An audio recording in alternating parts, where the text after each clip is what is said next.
اما بعد فقد قال الله تبارك وتعالى كما ورد في سورة هود عليه الصلاة والسلام اعوذ بالله من الشيطان الرجيم بسم الله الرحمن الرحيم قال اركبوا فيها بسم الله مجريها ومرساها ان ربي لغفور رحيم وقال عز وجل كما ورد في سورة النمل انه من سلیمان وانه بسم اللہ الرحمن الرحیم صدق اللہ العظیم رب اشرح لي صدری ویسر لي امری واحلل عقدۃ من لسانی یفقهوا قولی اللهم ربنا الہمنا رشدنا واعذنا من شرور انفسنا اللهم ارنا الحق حقا وارزقنا اتباعه وارنا الباطل باطلا وارزقنا اجتنابه اللهم وفقنا لما تحب وترضى وتقبل منا فإنك خير المتقبلين آمین یا رب العالمین۔ مطالعہ قرآن حکیم کے جس منتخب نصاب کا سلسلے وار درس ان مجالس میں ہو رہا ہے، اس سے پہلے متعدد بار عرض کیا جا چکا ہے کہ اس کے کل 6 حصے ہیں۔ پہلا حصہ 4 اسباق پر مشتمل تھا جس کو ہم نے مکمل کر لیا ہے۔ سورۃ العصر، آیت البر، سورہ لقمان کا دوسرا رکوع، سورہ حامیم سجدہ کی آیات 30 تا 36۔ یہ جامع اسباق تھے، یہ جوامع الکلم من القرآن، قرآن مجید میں جامع ترین مقامات۔ اب اس کے بعد جو 4 شرائط نجات بیان ہوئی ہیں سورۃ العصر میں، ان میں سے ایک ایک پر ذرا تفصیلی مباحث آئیں گے۔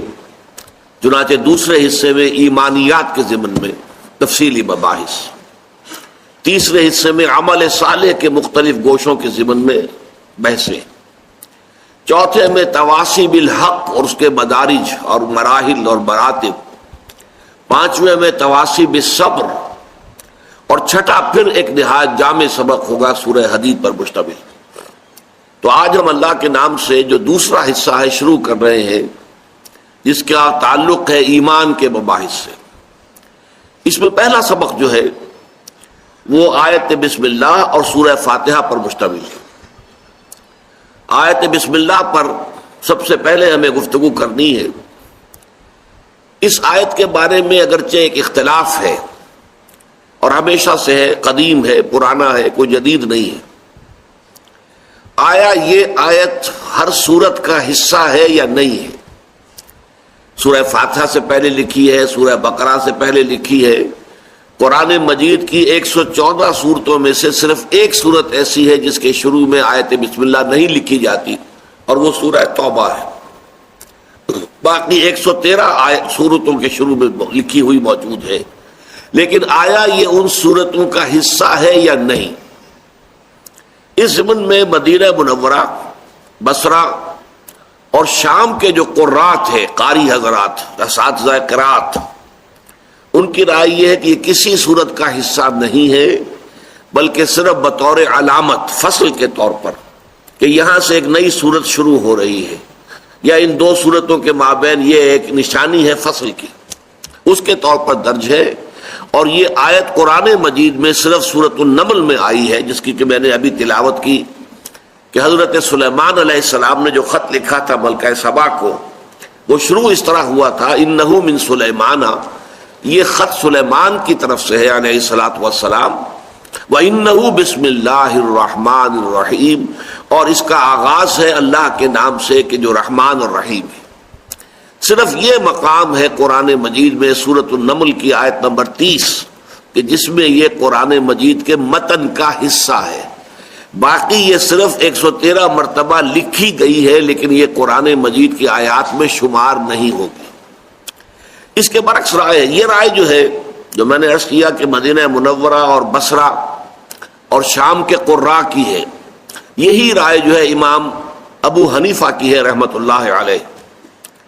اس کے برعکس ایک رائے ہے کہ یہ ہر سورت کا ایک جز ہے، اس کا لازمی حصہ ہے، اور اس میں شمار بھی کی جائے گی۔ یعنی جب سورہ فاتحہ پڑھیں گے تو بسم اللہ الرحمن الرحیم آیت نمبر 1 ہو گئی، الحمدللہ رب العالمین آیت نمبر 2 شمار ہو گئی۔ یہ دوسری رائے ہے کہ جو کوفے کے قراء جو تھے ان کی رائے ہے، اور یہ مکہ مکرمہ کے قراء کی رائے بھی ہے اور کوفے کی رائے ہے، اور یہی رائے امام شافعی کی ہے رحمۃ اللہ علیہ۔ اب اس سے دو نتیجے نکلتے ہیں، ایک تو صرف علمی طور پر کہ قرآن مجید کی آیات کی تعداد کے ضمن میں بہت بڑا فرق واقع ہو جائے گا۔ 113 کا فرق تو یہی ہو گیا، آیا 113 مرتبہ آیت بسم اللہ شمار کی جائے گی یا نہیں کی جائے گی؟ کریں گے تو 113 تعداد بڑھ جائے گی، نہیں کریں گے تو گھٹ جائے گی۔ اور دوسرا فرق جو ہے عملی پیدا ہوتا ہے وہ نماز کے اندر، کہ جب امام شروع کرتا ہے جہری قرات، تو جو امام ابو حنیفہ کے پیروکار ہیں یا مدینہ منورہ اور بصرہ اور شام کے جو قراء ہیں ان کے پیروکار ہیں، وہ آیت بسم اللہ جو ہے وہ خاموشی سے پڑھتے ہیں۔ جہری قرات شروع ہوتی ہے الحمدللہ رب العالمین، اس لیے کہ ان کی رائے میں سورہ فاتحہ شروع وہاں سے ہوتی ہے، آیت بسم اللہ سورہ فاتحہ کا جز نہیں ہے۔ لیکن ہمارے ہاں جو شافعی حضرات ہیں، اور شوافع ہمارے ہاں اتنے زیادہ نہیں ہے، لیکن ان کے یوں سمجھیے کہ انہی کے مسلک پر اس اعتبار سے اس معاملے میں اہل حدیث حضرات ہیں، وہ جب جہری قرات شروع کرتے ہیں تو بسم اللہ الرحمن الرحیم کو بھی بلند آواز کے ساتھ ادا کرتے ہیں، پھر یہ کہ الحمدللہ رب العالمین۔ تو یہ ایک عملی فرق بھی واقع ہو جاتا ہے نماز کی ادائیگی میں، جبکہ نماز باجماعت ادا کی جا رہی ہو تو جہری رکعت کے اندر قرات کا آغاز آیت بسم اللہ سے ہوگا یا الحمدللہ رب العالمین سے ہوگا۔ اس کی بنیاد اس اختلاف پر ہے جو میں نے آپ کو بتا دی۔ یہ آیت جو ہے اپنے مفہوم کے اعتبار سے بڑی قدیم ہے، اس لیے میں نے آپ کو سورہ ہود کی آیت سنائی ہے کہ جب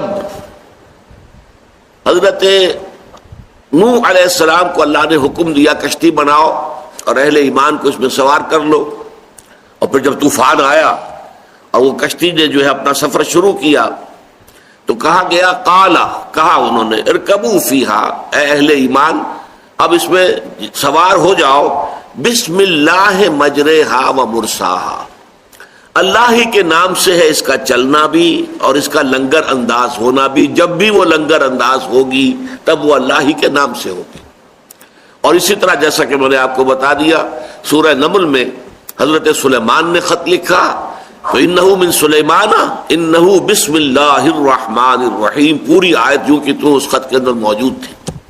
تو اس سے اندازہ ہوتا ہے کہ یہ مضمون بہت قدیم ہے، اور یہ بات کہ جو کام بھی انسان شروع کرے وہ اللہ کے پاک نام سے شروع کرے۔ اللہ کے پاک ناموں میں یہاں پر 3 جمع کیے گئے ہیں، اللہ، رحمان، رحیم۔ چنانچہ اس پہلی نشست میں آج انشاءاللہ انہیں 3 ناموں پر گفتگو ہوگی۔ پہلے یہ بات سمجھ لیجئے کہ اس سے برکت کا حصول بھی مقصود ہے۔ ہم کوئی کام کرنے جا رہے ہوں بسم اللہ الرحمن الرحیم، گویا کہ ہم نے انووک کیا ہے اللہ تعالیٰ کی رحمت کو، اللہ کی رحیمی شان کو، اللہ کی رحمانی شان کو، کہ اللہ تعالیٰ ہمارے اس کام میں برکت ڈالے، ہمارے اس کوشش کو بارآور کرے، نتیجہ خیز کرے۔ پھر اس میں یہ کہ جس شخص کو یہ عادت ہو جاتی ہے اس کے لیے ایک طرح سے یہ ایک انتباہ بھی بن جاتا ہے کہ کوئی کام شروع کرنے سے پہلے کوئی بھی کام تھا اور اس وقت اس کو شعور نہیں تھا کہ یہ کام جو میں کرنے چلا ہوں جائز بھی ہے کہ نہیں ہے، صحیح بھی ہے کہ نہیں ہے، لیکن جب کہے گا بسم اللہ الرحمن الرحیم تو اچانک چونک جائے گا کہ میں جو یہ کام کرنے چلا ہوں یہ تو اس اللہ کے حکم کے منافی ہے، یہ تو در حقیقت حرام ہے، ناجائز ہے، لہذا اس پر تو بسم اللہ الرحمن الرحیم گویا کہ بالکل اس کی متضاد کی حیثیت رکھتی ہے۔ تو یہ ایک جو ہے ایک سیلف وارننگ کا کام بھی اس آیت مبارکہ دیتی ہے کہ آدمی جب اس کو پڑھے تو یہ ایک شعور اس کے اندر پیدا ہو جائے، وہ ذرا سوچ لے، نگاہ باز گشت ڈال لے ذرا کہ جو ارادہ میں نے کیا ہے، جو کام کرنے کا میں نے فیصلہ کیا ہے، جس کا میں آغاز کرنے چلا ہوں وہ صحیح بھی ہے یا نہیں، کہیں غلط تو نہیں، حرام تو نہیں، ناجائز تو نہیں۔ تو اس اعتبار سے ہر کام سے پہلے آیت بسم اللہ کا پڑھنا، ہر نیک کام سے پہلے تو لازماً، لیکن جب یہ عادت بن جاتی ہے تو پھر انسان ہر کام سے پہلے پڑھتا ہے اور اس میں ایک طرح کی وارننگ جو ہے وہ اس کے لیے حاصل ہو جاتی ہے۔ اب آئیے اللہ تعالیٰ کے نام سے کہ جو رحمان ہے اور رحیم ہے، اس آیہ مبارکہ میں اللہ تعالیٰ کے 3 نام آئے ہیں۔ اللہ، اگرچہ اس سے پہلے ہمارے جو بھی اسباق ہو چکے ہیں 4، ان میں یہ لفظ آ چکا ہے، بار بار آیا ہے، لیکن میں نے اس کی وضاحت جو ہے اس کو اپنے ذہن میں مؤخر کیا ہوا تھا اسی درس کے لیے کہ آیت بسم اللہ کا درس ہوگا تو پھر یہ کہ وہاں تفصیل سے ان تینوں ناموں کے بارے میں بحث کی جائے گی۔ اللہ، الرحمن، الرحیم، 3 عظیم نام ہیں اللہ تعالیٰ کے۔ اللہ کے بارے میں یہ جان لیجئے کہ ایک اختلاف ہے۔ ایک رائے یہ ہے کہ یہ اسم جامد ہے، اسم علم ہے، یہ کسی مادے سے نکلا ہوا نہیں ہے، مشتق نہیں ہے۔ مشتق کہتے ہیں جو کسی لفظ علم سے، عالم، معلوم، یہ مشتقات ہیں۔ علم کے مادے سے یہ لفظ نکلتے چلے آ رہے ہیں، علم سے عالم، معلوم، معلومات، علامہ، متعلم، معلم، یہ سب مشتق ہے۔ مادہ کیا ہے؟ عین، لام، میم۔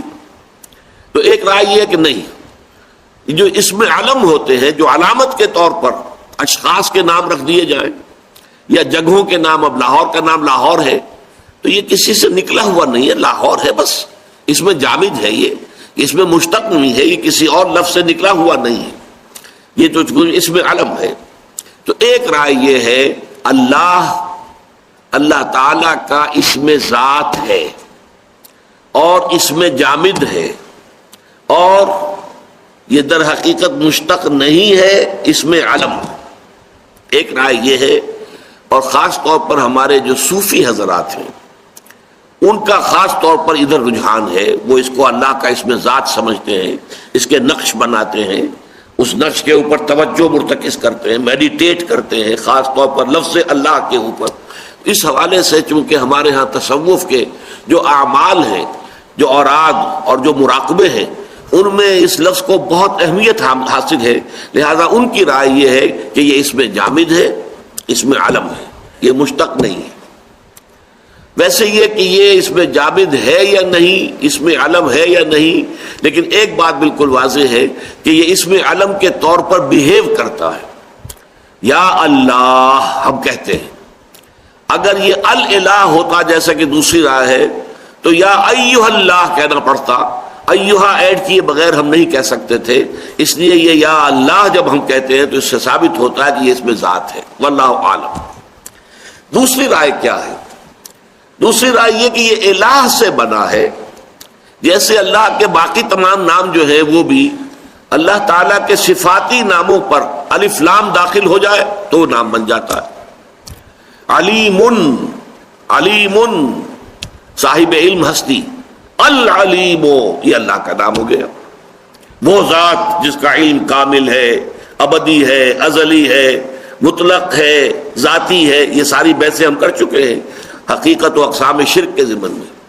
تو یہ العلیم، قدیر اللہ کی صفت ہے، قدیر، القدیر، رحیم، الرحیم، الف لام لگنے سے وہ نام بن جاتا ہے۔ اسی طرح الہ سے الف لام ایڈ ہوا ہے، الالہ، الالہ میں سے بیچ کا الف نکل گیا، دونوں لام جڑ گئے، اللہ۔ یہ ہے گویا کہ اس میں باری تعالیٰ کی گویا کہ گرامر کے اعتبار سے، لغت کے اعتبار سے یہ الہ پر الف لام داخل ہو کر بنا ہے۔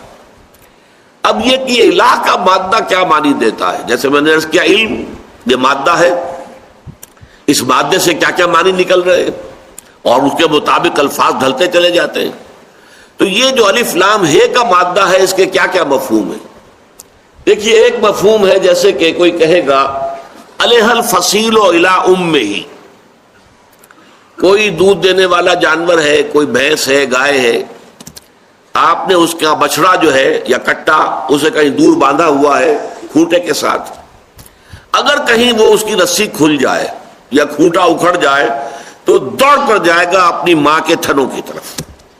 یہ ہے علیہ الفصیل الی امہ، وہ بچہ جسے کہ ماں سے جدا کیا ہوا تھا، اس کو باندھا ہوا تھا علیحدہ، ماں علیحدہ بندھی ہوئی تھی، وہ بچہ علیحدہ بندھا ہوا تھا، وہ اگر چھوٹ گیا تو بجلی کی طرح دوڑے گا، وہ جائے گا علیہ الفصیل، گویا کہ انسان بے اختیار دوڑے کسی ہستی کی طرف، یہ ہے علیہ۔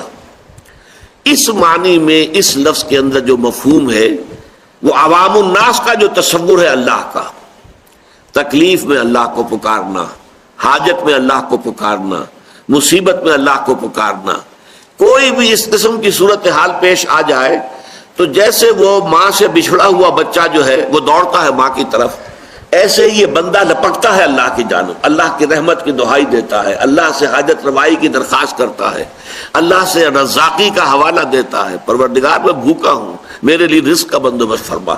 یہ گویا کہ علیہ الفصیل و الی امہ، اس سے جو مفہوم بنتا ہے یہ عوام الناس کا تصور الہ یہی ہے۔ اس سے بلندتر سطح پر عوام الناس کی اپروچ نہیں ہے، وہ میں بھی بعد میں آپ کو بتاؤں گا۔ اس کے علاوہ یہ ایک رائے یہ ہے کہ یہ ولاہ سے بنا ہے، ولاہن سے الہن بن گیا ہے، جیسے کہ وحدن سے احدن بن گیا ہے۔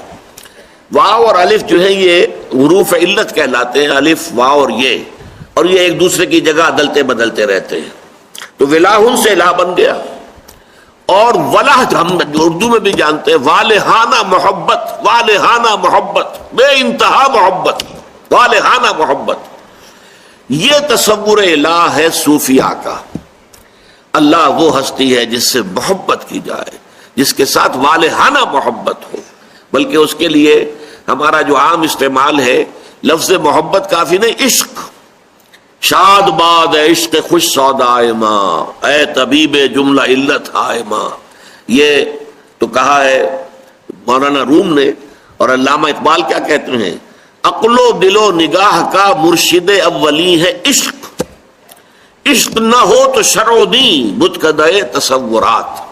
جب تک انسان کے اندر اللہ کا عشق نہیں ہے، اللہ کی محبت، اور محبت کی وہ شدت جو ہے جس میں والہانہ انداز پیدا ہوتا ہے، وہ ہے لفظ عشق کے اندر، جس میں کہ ایک انسان جو ہے ماہی بے آب کی طرح تڑپے، وہ عشق اگر اللہ کے ساتھ نہیں ہے تو یہ شرع و دین، یہ قواعد و ضوابط، یہ نماز اور روزہ، یہ متقدع تصورات بن کر رہ جاتا ہے، یہ نرے ریچولز بن جاتے ہیں، رسومات بن جاتی ہیں، یہ رسومات کو پوجا جاتا ہے، نماز و روزہ و قربانی و حج یہ سب باقی ہے، تو باقی نہیں۔ تو صوفیاء کرام کا جو تصور ہے وہ یہ ہے کہ وہ ہستی جو محبوب ترین ہستی ہے وہ ہے الہ، اور اسی سے بنا اللہ، وہ ہستی کے جو واقعتاً کائنات میں محبوب ترین ہے۔ تیسری رائے یہ ہے کہ یہ لاہ یلوہ سے بنا ہے، اور عام طور پر عربوں کے استعمال میں لا اللہم نہیں کہتے، لاہم لاہم لاہم، اس میں پہلے شروع میں الف نہیں ایڈ کرتے تھے، اے اللہ لاہم۔ تو یہ لاہ یلوہ کے دو معنی ہیں، ارتفع بہت بلند ہو گیا، اور احتجب چھپ گیا۔ اس اعتبار سے یہ فلسفیوں کا تصور الہ ہے، وہ ہستی کہ جس کی کنہ تک ہم نہیں پہنچ سکتے، جس کی حقیقت کو ہم نہیں جان سکتے۔ ہمارا سارا سرمایہ جو بھی ہے معرفت خداوندی کا، وہ صرف اس کے اسماء و صفات کے حوالے سے، ذات باری تعالیٰ کے بارے میں ہم کچھ نہیں جانتے۔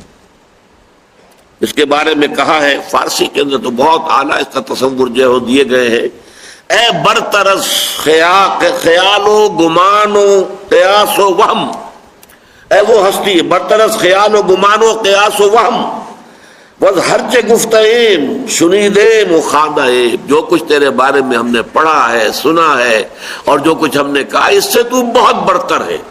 احمد سرہندی رحمۃ اللہ علیہ مجدد الفسانی اپنے خطوط میں لکھتے ہیں وراء الورا ثم وراء الورا ثم وراء الورا، وہ بہت بلند سے بلند، بلند سے بلند، ہمارے تصور سے، ہمارے خیال سے، ہر شے سے بلند ہے۔ تو وہ ہستی کے جو ہمارے وہم اور خیال اور تصور سے ماورا ہے وہ ہے احتجابا۔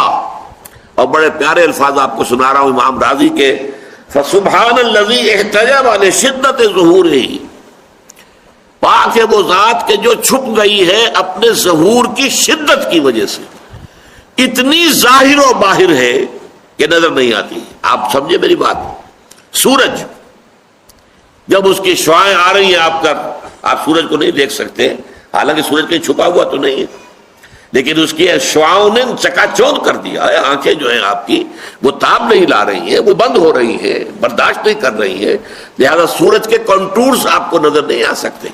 یہ تو شام کو آپ دیکھتے ہیں کہ جب وہ غروب ہو رہا ہوتا ہے یا صبح جب طلوع ہوتا ہے، جبکہ شعاعیں براہ راست آپ پر نہیں آ رہی ہوتی، اس وقت یہ کہ آپ کو نظر آ جاتا ہے یہ تھالی کے مانند ہے، یہ گول ہے.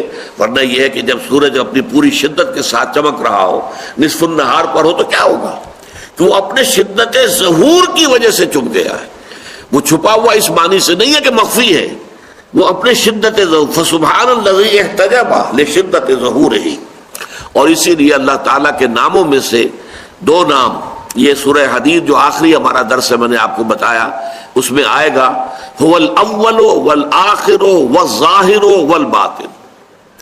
وہی پہلا ہے، سب سے پہلا جس سے پہلے کچھ نہیں، وہی آخری ہے سب سے آخر جس کے بعد کچھ نہیں، وہی ظاہر ہے بالکل ظاہر، اظہر من الشمس. وہی باطن ہے، اتنا چھپا ہوا، اتنا مخفی، اتنا خفیہ کہ کوئی اسے جان نہیں سکتا، کوئی اس کے گناہ کو پا نہیں سکتا. تو الظاہر بھی ہے، الباطن بھی. تو یہ لفظ اللہ کے اندر یہ تین تصورات ہیں. اسی اعتبار سے میں حیران ہوا کرتا ہوں کہ یہ لفظ کس قدر جامع ہے اللہ تعالیٰ کے اسماء میں سے، کہ اس میں وہ ایک عوام الناس کا تصور ہے، علیہ الفصیل الی امہ، اپنی ضرورت میں، تکلیف میں، کسی مصیبت میں، کسی حاجت روائی کے لیے پکارنا، بیماری میں ہے تو اللہ کو پکار رہے ہیں. عوام کا معاملہ یہیں تک ہوتا ہے. اس سے آگے وہ محبوب حقیقی، مطلوب اصلی اور مقصود حقیقی یہ ان کے تصورات سے ماورا چیزیں. لیکن صوفیاء کرام محبوب حقیقی، اور وہ کہ جس کی محبت جو ہے جس میں سرایت کر چکی ہو جان کے اندر، اور انسان کے وجود کا ایک جزو لا ینفک بن جائے. اور تیسرا یہ کہ فلاسفہ تو یہی کہیں گے ہم نہیں جانتے. ایگنوسٹسزم کسے کہتے ہیں؟ ہمیں کچھ حقیقت کا پتہ نہیں ہے، ہم حقیقت کو جان ہی نہیں سکتے. اور یہ باقاعدہ ایک مکتبہ فکر ہے ایگنوسٹسزم. اسکیپٹسزم کسے کہتے ہیں؟ ایگنوسٹسزم کہتے ہیں لا ادریت، لا ادری، میں نہیں جانتا، لا ادری، لا ندری، ہم کچھ نہیں جانتے، کچھ نہیں جان سکتے. یہ ہے ایگنوسٹسزم. اسکیپٹسزم ارتیابیت، ہر چیز کے بارے میں شک، پتہ نہیں یہ کائنات بھی ہے کہ نہیں ہے، پتہ نہیں میں ہوں بھی کہ نہیں ہوں، یہ میرا وہم ہی ہے، خیال ہی ہے، گمانی ہے. اب یہ ارتیابیت ہے، یہ اسکیپٹسزم. تو فلسفی تو پیور فلسفی جو ہوگا وہ یا ایگنوسٹک ہو جائے گا اور یا اسکیپٹک ہو جائے گا. جب تک کہ فلسفی وہ جو ہم نے لقمان کے ذکر میں پڑھا تھا، فطرت سلیمہ کی روشنی اور رہنمائی میں عقل سلیم سفر کرے، وہ جو فلسفہ نہیں بلکہ حکمت وجود میں آتی ہے، وہ بالکل مختلف شے ہے. لیکن پیور فلسفی جو منطق کی بنیاد پر اور خالص عقل کی رہنمائی میں چلے گی، اس کی جو منزل ہے آخری، وہ ایگنوسٹسزم ہے کہ کچھ پتہ نہیں، یا اسکیپٹسزم ہے، ارتیابیت. یہ ہے تین لیولز ذات باری تعالیٰ. یہ اللہ تعالیٰ کا وہ نام ہے جو سب سے کثرت کے ساتھ قرآن مجید میں آیا، اور ہمارے ہاں جو صوفی مزاج کے حضرات ہیں ان کے نزدیک یہ اسم ذات ہے، یہ اللہ کا نام ہے. اب آئیے الرحمن الرحیم، اس کے بارے میں بھی مختلف آراء ہیں. رحمان کے بارے میں مسند ایک رائے یہ ہے کہ یہ عربی لفظ ہے ہی نہیں، یہ رحمان، را کے بعد خے. اور یہ شاید آپ نے نوٹ کیا ہو، ہمارے پٹھان بھائی جو ہے وہ رحمان کو رحمان ہی پڑھتے ہیں. معلوم ہوتا ہے کہ وہ ہاں کے اوپر نقطہ لگا کر بولتے رحمان، رحمان گل. تو اسی طریقے سے یہ کہتے ہیں کہ کسی سابقہ کسی اور لینگویج کا لفظ تھا یہ، اور یہ عربی کے اندر داخل ہوا ہے، دخیل ہوا ہے، اور اس سے رحمان بن گیا ہے. اور یہ بھی اس میں ذات کی طرح بیہیو کرتا ہے، یہ اللہ تعالیٰ ہی کے لیے استعمال ہوتا ہے. اور یہ الف لام کے بغیر نہیں آتا، سوائے اس کے کہ منادا اگر ہو جائے اور کسی کے ساتھ وہ مضاف الیہ بن جائے، مضاف بن جائے، تو پھر رحمان جو آ سکتا ہے، ورنہ الرحمن. بہرحال یہ کہا گیا تھا، سورہ الفرقان کی آیت ہے قالوا وما الرحمن، جب ان سے کہا گیا رحمان کو سجدہ کرو، انہوں نے کہا یہ رحمان کون ہے؟ انسجد لما تامرنا، اے محمد کیا ہم اسے سجدہ کریں گے جس کا کہ حکم تم ہمیں دو گے؟ وزادہم نفورا، اور ان کے اندر نفرت کا اضافہ ہو گیا. تو عرب نے پہلے رحمان کے لفظ کو قبول کرنے سے ابا کیا. یہ کیا کہاں سے لے آئے تم یہ لفظ؟ یہ تو ہمارا لفظ نہیں ہے. حالانکہ موجود تھا یہ لفظ، لیکن یہ کہ بہت شاذ استعمال ہوتا تھا۔ حضرت ابو بکر کے بیٹے کا نام عبد الرحمن ہے، پھر آپ کو معلوم ہے عشرہ مبشرہ میں سے ایک صاحب ہے عبد الرحمن ابن عوف رضی اللہ تعالیٰ عنہ۔ تو یہ تو نہیں ہے کہ رحمان کا لفظ موجود نہیں تھا، لیکن یہ کہ ان کے ہاں یہ نام بہت ہی کم استعمال ہوتا تھا۔ اصل لفظ اللہ اللہ اللہ، اور اس کے بارے میں آپ کو بتا چکا، یا وہ اس میں ذات ہے، اس میں علم ہے، مشتق ہے ہی نہیں، اور وہ اس میں جامد ہے، اور یا پھر وہ الہ سے اللہ بنا ہے۔ الرحمن الرحیم کے بارے میں دوسری رائے یہ ہے کہ یہ دونوں لفظ عربی ہیں، اصل ہے، اور اللہ تعالیٰ کی صفت رحمت کی دو شانوں کو ظاہر کرتے ہیں۔ یہ مسئلہ جو ہے آپ بہت سی تفاسیر کے اندر اگر دیکھیں گے تو کافی اس میں بہت سے اقوال آپ کو مل جائیں گے، کنٹراڈکٹری بھی مل جائیں گے۔ یہ صرف ایک مادہ ہے رحمت، رحم، راحمین، جس سے اللہ کے دو نام ہیں، باقی کسی اور مادے سے دو نام نہیں ہے، ایک ہی نام بنے گا۔ یہاں دو نام ہیں رحمت سے، رحمان رحیم۔ اس کی وجہ کیا ہے؟ یہ ایک خاص بڑا مسئلہ رہا ہے اہل علم کے نزدیک، تو مفسرین کے نزدیک اس کی وجہ بیان کرتا ہوں۔ تو جان لیجئے کہ رحیم ہے فعیل کے وزن پر۔ فعیل جو ہے عربی زبان میں آتا ہے کسی ایسی صفت کے لیے جو مستقل ہو، علیم، جس کی صفت علم جو ہے وہ مستقل ہے، دائمی ہے، عارضی نہیں ہے۔ وہ حسین، جس کا حسن جو ہے وہ مستقل ہے، دائمی ہے۔ تو فعیل کے وزن پر جتنے لفظ بھی بنیں گے ان کے اندر دوام اور تسلسل ہوتا ہے، پائیداری ہوتی ہے، استقلال ہوتا ہے۔ اور رحمان جو ہے یہ فعلان کے وزن پر ہے، اس میں مبالغہ، فعلان یا فعلان، یہ دو آتے ہیں کہ جس میں کوئی کیفیت نہایت ہیجانی ہو، طوفانی ہو۔ اب ہیجان یہ خود اسی رحمان کے وزن پر ہے، طوفان فعلان کے وزن پر ہے۔ عرب اگر بھوکا مر رہا ہوگا تو کیا کہے گا؟ انا جوعان، میں بھوک سے مر رہا ہوں، انتہائی بھوکا ہوں، انا جوعان۔ اگر بہت پیاسا ہوگا انا عطشان، میں بہت پیاسا ہوں، پیاس سے مرا جا رہا ہوں۔ اسی طرح قرآن مجید میں لفظ آتا غضبان، نہایت غضبناک، نہایت غصے میں۔ یہ لفظ کس کے لیے آیا ہے؟ حضرت موسیٰ علیہ السلام جب اللہ تعالیٰ سے ہم کلام ہو رہے تھے کوہ طور پر، تو وہاں اللہ تعالیٰ نے فرمایا کہ تمہاری قوم کو تمہاری غیر حاضری میں سامری نے گمراہ کر دیا ہے، اور انہوں نے ایک بچڑا تراش لیا ہے، بنا لیا ہے، اور بچڑے کو پوجنے لگے۔ اب اس کی سے جو غصہ آیا ہے اپنی قوم پر، اور حضرت موسیٰ علیہ السلام آپ کو معلوم ہے جلالی مزاج کے آدمی تھے، قبطی کو ایک مکہ مارا تھا مصری کو، اور اس کی جان نکال دی تھی۔ اسی کے نتیجے میں پھر وہاں سے مفرور ہو کر جانا پڑا تھا مدین، اور وہاں رہے کئی سال، 10 سال لگے۔ یہ مزاج جو ہے، تو جب وہ واپس آئے ہیں تو غضبان اسفا، موسیٰ جب لوٹے ہیں تو نہایت غضبناک تھے اور نہایت افسوس کے اندر کہ میری قوم نے، جس کو اللہ نے میرے ذریعے سے نجات دی، غلامی کے بندھنوں میں بندھے ہوئے تھے، انہیں پرسیکیوٹ کیا جا رہا تھا، ان کے بیٹوں کو قتل کر دیا جاتا تھا پیدا ہوتے ہی، اور بچیوں کو زندہ رکھتے تھے اپنی خدمت گزاری کے لیے، اور آج یہ ہو گیا کہ انہوں نے بچڑے کو معبود بنا لیا۔ تو جو غضب اور جو غصہ آیا ہوگا اس کا ایک ظہور بھی ہوا کہ انہوں نے وہ جو جن پتھر کی سلوں پر، تختیوں پر تورات کے احکام عشرہ اللہ تعالیٰ نے لکھ کر دیے تھے، وہ تو زمین پر پٹک دی، اور حضرت موسیٰ علیہ السلام کی داڑھی بھی پکڑ لی اور پیشانی کے بال بھی پکڑے، اور دونوں کے پکڑ کے کھینچا اپنی طرف غصے میں کہ تم نے یہ میری خلافت اور نیابت کا کیا حق ادا کیا؟ میں تمہیں بنا کر گیا تھا اپنا خلیفہ، اپنا نائب۔ تو غضب کا یہ عالم تھا۔ تو اس وقت میں بیان کر رہا تھا کہ اس وزن پہ جو لفظ آتے ہیں غضبان، عطشان اور طوفان، جوعان، یہ سارے ہیں کسی شے کے اندر انتہائی ہیجان بھی اسی وزن پر ہے، جوش و خروش کی انتہا۔ اس اعتبار سے نوٹ کیجئے تو بہت سی باتیں کہی گئی ہیں، مثلاً اللہ تعالیٰ کی صفت رحمانیت کا تعلق تخلیق سے ہے۔ اللہ کی رحمت جوش میں آئی اور اللہ نے کائنات کو پیدا کر دیا۔ اس ضمن میں علامہ اقبال کا ایک شعر ہے بہت بلند، بہت اونچا، فلسفے اور تصوف کے اعتبار سے، میں کتنے حضرات اس کو صحیح اپریشیٹ کر سکیں گے میں کہہ نہیں سکتا. بضمیرت آرمیدم تو بے جوش خود نمائی بکنارہ برفگندی در آبدار خود را. اے اللہ میں تو تیرے ہستی کے اندر آرام سے سو رہا تھا. اب یہ فلسفے کا مسئلہ ہے.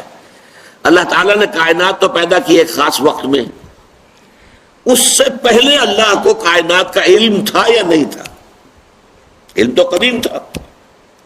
مجھے اللہ نے پیدا کیا 1932 میں، لیکن اللہ تعالیٰ کے علم میں تو میں ہمیشہ سے موجود تھا.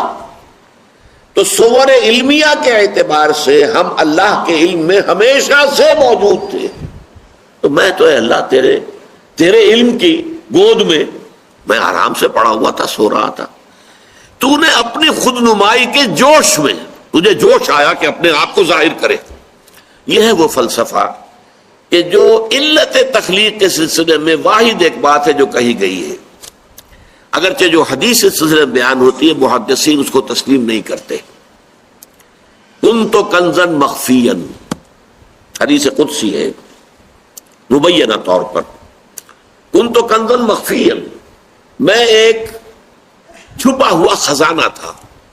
میرے اندر قوت تھی، طاقت تھی، کریٹو پوٹینشل تھا، تخلیقی صلاحیت تھی، لیکن ابھی خفیہ ہے، مخفی ہے. کوئی اس کا دیکھنے والا ہے ہی نہیں، کوئی اس کا اپریشیٹ کرنے والا ہے ہی نہیں. فخلقت الخلق، تو میں نے مخلوق کو پیدا کیا لأعرف، تاکہ مجھے پہچانا جائے. اور مخلوق جو ہے پھر جب سب سے اونچی مخلوق انسان کو پیدا کیا جو غیب میں رہتے ہوئے مجھے پہچانے. فرشتے مجھے پہچانتے ہیں تو حضوری کی حالت میں پہچانتے ہیں، لیکن یہ پہچاننا جو غیب کے پردے میں. اسی لیے سورہ بقرہ میں آغاز ہی میں جو لفظ آیا ہے کیا ہے؟ الف لام میم ذالک الکتاب لا ریب فیہ ھدی للمتقین الذین یؤمنون بالغیب. غیب میں ہوتے ہوئے اللہ تعالیٰ کو پہچانتے ہیں، اللہ کو مانتے ہیں، اللہ کی بندگی کرتے ہیں، اللہ کی پرستش کرتے ہیں. کسی نے اللہ کو دیکھا تو نہیں. تو یہ در حقیقت معاملہ جو ہے یہ ہے اللہ تعالیٰ کے ساتھ معاملہ کہ اللہ نے کنت کنزن مخفین، میں ایک چھپا ہوا خزانہ تھا تو میں نے چاہا فاحببت ان اعرف، کہ مجھے پہچانا جائے. فخلقت الخلق، اب یہ ساری خلق جو ہے کائنات یہ گویا کہ اللہ کے پہچاننے کا ایک ذریعہ ہے. اس کی قدرت کا اندازہ کرو جس نے اس کائنات کو پیدا کیا، جس کی آخری حدیں ہمیں آج تک معلوم نہیں. وہ ہبل ببل کوئی کتنی ہی آپ 100 گنا ہبل ببل سے بنی، اور کوئی اگر آپ ٹیلیسکوپ بنا لیں گے تب بھی آپ اس کائنات کا سرا نہیں دیکھ سکتے. کچھ پتہ نہیں کہاں سے شروع ہو کر کہاں ختم ہو رہی ہے.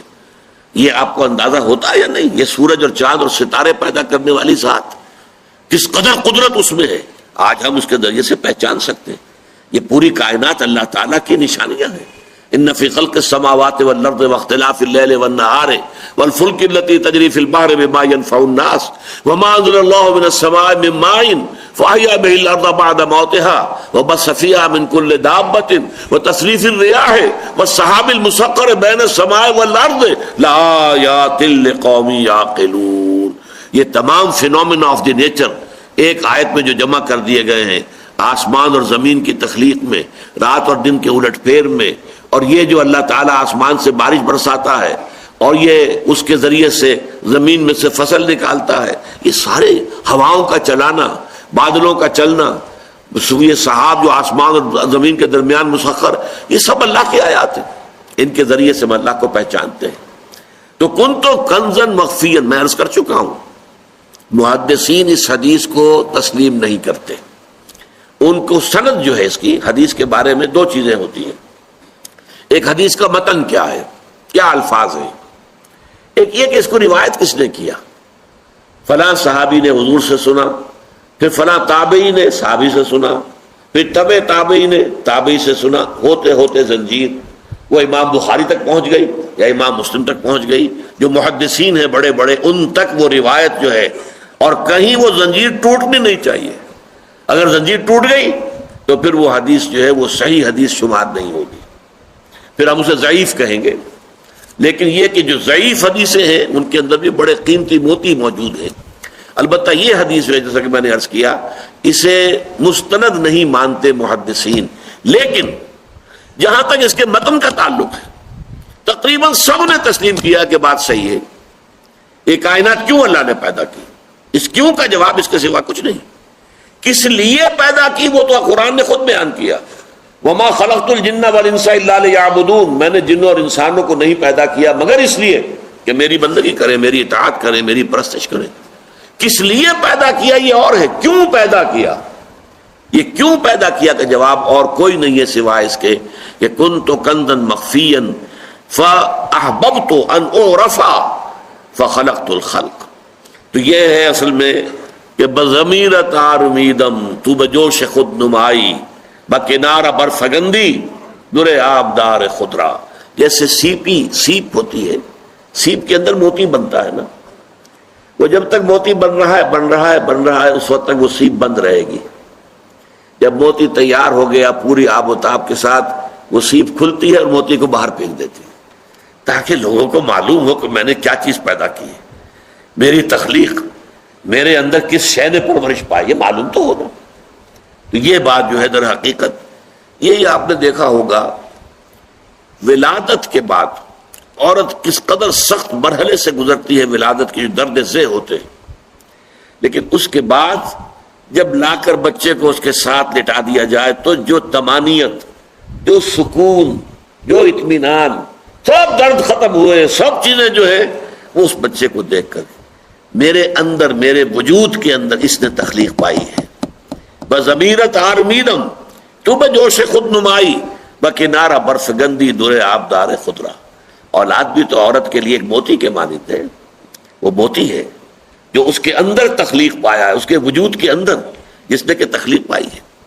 بہرحال ایک رائے یہ ہے کہ رحمان کا تعلق، رحمانیت کا تخلیق سے ہے، اور رحیم کا تعلق جو ہے وہ ربوبیت سے ہے. اب پالنے، پیدا کرنے کے بعد پالنا ہے، درجہ بدرجہ اس کو بڑھاتے ہوئے، اس کے سارے تقاضے، اس کی ساری ضروریات کو پورا کرتے ہوئے اس کا جو یہ رحیم ہے، اس کے اندر جو ہے دوام اور تسلسل رہے گا.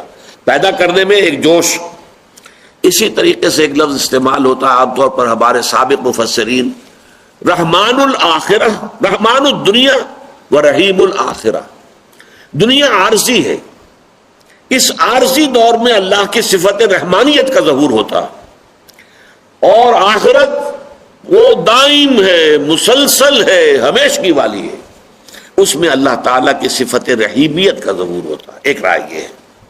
لیکن یہ کہ اس کے اندر بہترین رائے جو میرے نزدیک ہے، اب میں آپ کے سامنے عرض کر دوں، میرے نزدیک اس کی جن حضرات نے یہ رائے دی ہے میں ان سے متفق ہوں. یہ دو کیفیات ہیں جس کا کہ ہم اندازہ کر سکتے ہیں ایک تمثیل کے ذریعے سے.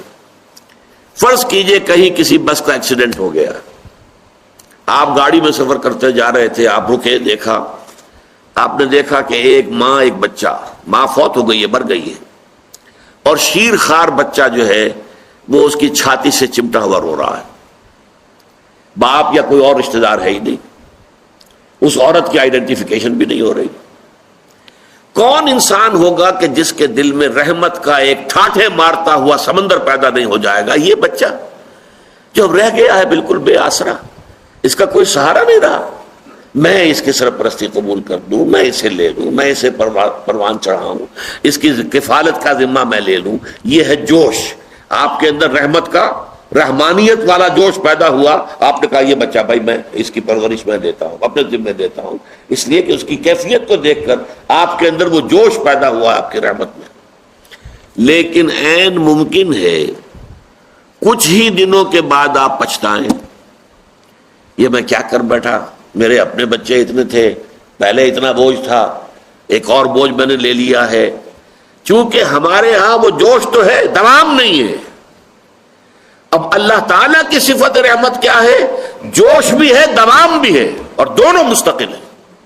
اس لیے کہ جب اللہ تعالیٰ کی صفات قرآن مجید میں آتی ہیں جن میں حرف واو درمیان میں نہ آئے، الرحمن والرحیم، یہ تو ہو جائے گی مغایرت. اللہ تعالیٰ کی صفات جہاں قرآن میں آتی ہے واو حرف نہیں آتا بیچ میں، صرف ایک استثناء ہے، چونکہ اس آیت کا حوالہ آج آ چکا تھا اس لیے میں بیان کر دیتا ہوں۔ سورہ حدید کی آیت جو ہے هو الاول والآخر والظاہر والباطن، یہاں واو کا اضافہ، وہ اول ہے، وہ اور آخر ہے اور ظاہر ہے اور باطن، باقی ہر جگہ بغیر واو کے آتا ہے۔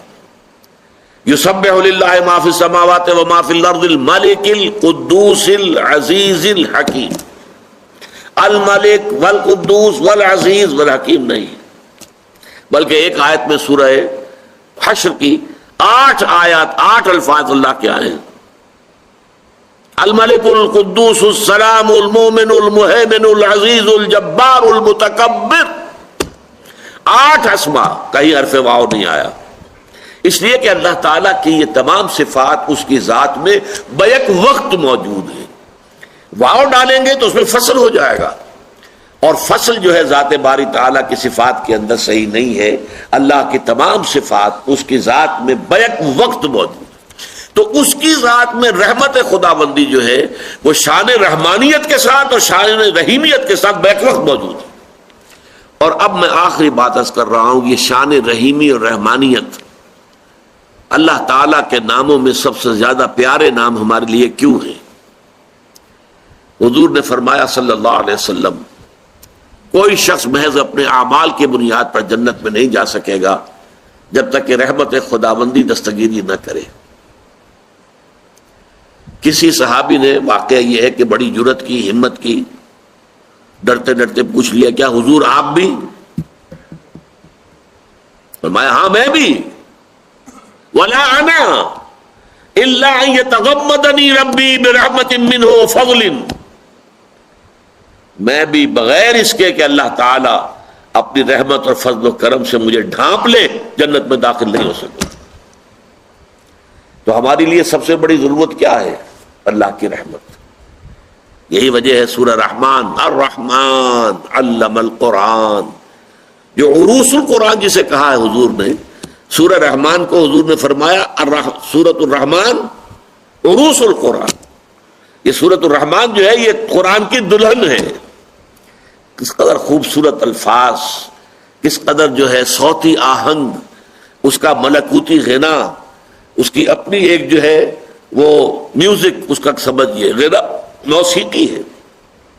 تو وہ سورۃ الرحمان جو ہے اس کا الرحمن علم القرآن خلق الانسان علمہ البیان، یہ 4 چوٹی کی چیزیں بیان کی گئی ہیں۔ اللہ کے نام میں چوٹی کا نام الرحمن،